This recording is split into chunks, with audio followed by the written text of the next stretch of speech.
చోటా మోటా నాయకుల కాంచి మొదలు పెడితే కార్యకర్తల కాంచి మొదలు పెడితే పెద్ద కోళ్ళాగల దాకా ఇదే ముచ్చట చెప్పుకొని వస్తుండు. మరి ఇది కావాలంటే మరి చిన్నసన్న ముచ్చట ఇప్పుడు, ఎందుకంటే ఇప్పుడు కాంగ్రెస్ కోళ్ళాగలు కూడా కత్తులు నూరుతున్నాయి.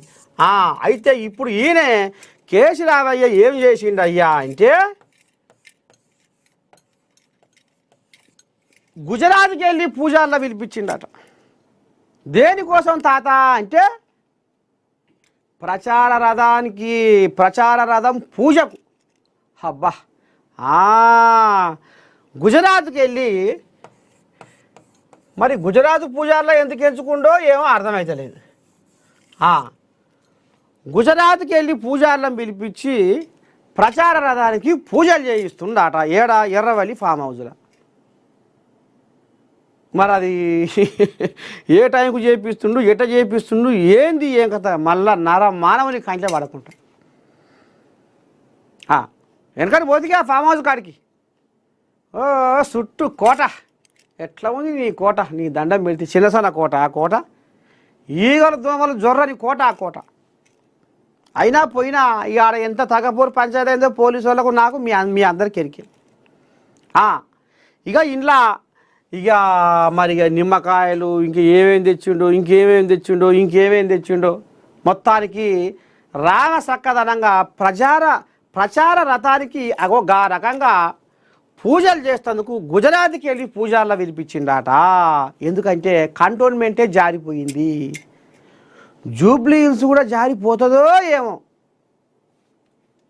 అని ఇంకా ఈ రకంగా కేసీరావయ్య ఎర్రవల్లి ఫామ్ హౌస్లో ఉండి ఆలోచన చేసి ఇట్లా మనం ప్రచార రథానికి గుజరాత్ పూజార్లతో పూజలు చేయిస్తే మనకు ఖచ్చితంగా ఈ శక్తితోటి మనకు అడుగడుగున ఈ ప్రచార రథం తిరుగుతుంది. కాబట్టి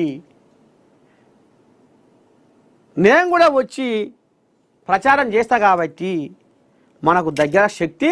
ఈయన మునిపే మరి ఈయన ఎన్ని హోమాలు చేయించిండు మీ అందరికి ఎరికి, ఇట్లాంటివి ఈయన బాగా నమ్ముతాడు అట్లా.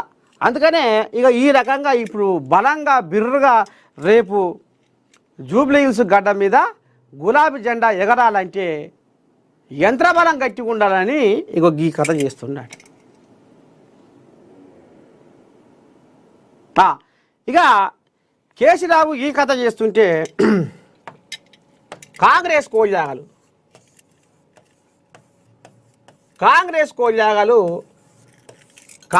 కోళ్ళాగలకు గ్రేటర్ హైదరాబాదులో ఒక్క ఎమ్మెల్యే సీటు రాలే. నిన్న వచ్చిన కంటోన్మెంట్ తప్ప, ఇక అటో ఇటో కంటోన్మెంటు.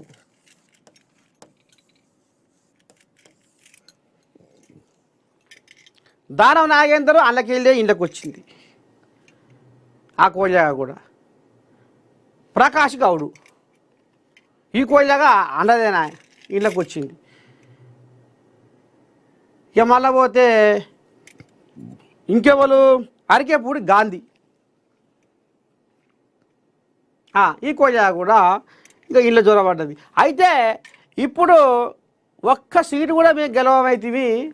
ఇక మొన్న ఏదో ఉప ఎన్నికల కంటోన్మెంట్ గుంజుకున్నాము, గెలిచినాము.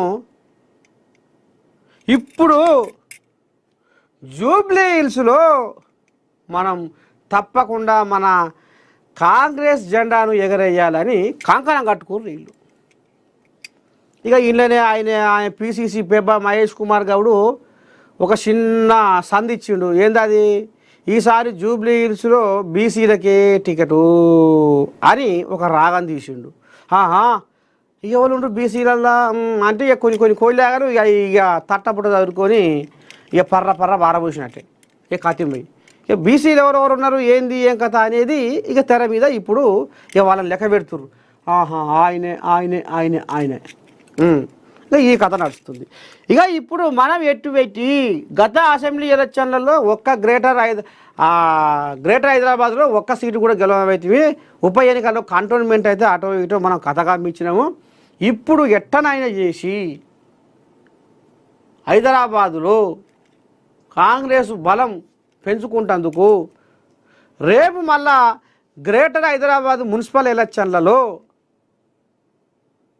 ఇప్పుడు మనం జూబ్లీ హిల్స్ గడ్డ మీద మన జెండా ఎగిరితేనే రేపు గ్రేటర్ హైదరాబాదులో మనకు గాలి మనకు మలుతుంది, లేకపోతే మళ్ళీ పండుకుంటుంది. ఎట్లా చేయాలా అని ఇక రేవంతం అయ్యా తెల్లందాకా లేచి కూర్చొని ఆలోచన చేస్తూ ఉండట. ఎట్లా ఎవరు ఇక ముగ్గురు మంత్రుల విలువనంపుకొని ఇంకో గిట్ల చేద్దాం, గీ తరీకన చేద్దాం, మీరు ఏం చేస్తారో ఏం కాదో మనం గెలవాలి అని ఇది బాగా గుండెలో నాటకపోయిందట ఆయనకు. ఎందుకంటే మరి జిజ్జుకు తీసుకుంది మరి నడుస్తట్లేదు. అక్కడ పెద్ద పులి ఏమో గుజరాత్ పూజాలను పిలిపించిందంటే మరి అది చిన్న సన్న పులి, ఆ పులి ఇక మరి అది పులి అవుతుందో మరి రేపు రేపు రేపు మరి పిల్లి అవుతుందో చూడాలి. అందుకనే ఇక ఈయన ఎట్టుబడి కంటోన్మెంట్ను ఏ రకంగా కాంగ్రెస్ ఖాతాలో వేసుకున్నామో జూబ్లీ హిల్స్ను కూడా మనం ఆ రకంగా తయారు చేయాలి, కాంగ్రెస్ జెండా ఎగరేయాలి. ఇక ఈ జూబ్లీ హిల్స్లో మొత్తం 4 లక్షల ఓట్లు ఉన్నాయి. ఇలా 4 లక్షల ఓట్లు ఉన్నాయి. ఇలా 1,43,000 ఓట్లు ముస్లింల ఓట్లు ఉన్నాయి. ఇప్పుడు ఈ ముస్లింలు ఎటు ఒరిగితే అటు గెలుపు, ముస్లింలు ఎటు ఒరిగితే అటు గెలుపు. ఇక వీళ్ళని మనం ఎట్లా ఇది చేసుకోవాలి, అసలు ఏంది ఏం కథ అనేది లోపలి కథ కూడా నడుస్తుంది. అంటే ఇక మచ్చిగా చేసుకోవడం, ఎటువాడి జర్ర మాకు నువ్వు సపోర్ట్ చేయన్నట్టు. ఆయన కూడా అన్నకాడికే గంగెద్దు లెక్క తలకాయ ఊపుతుండు. ఆయన కూడా ఉండేగా కోలాగా ఎంఐఎం పెబ్బా అనేది ఇక ఇప్పుడు ఈ కథ. మొత్తానికి మనం జూబ్లీ హిల్స్ గడ్డ మీద కాంగ్రెస్ జెండా ఎగరేయాలి. అట్లయితేనే రేపు మనకు గ్రేటర్ హైదరాబాద్ ఎలక్షన్లలో మనకు గాలి మళ్ళీ వస్తుంది.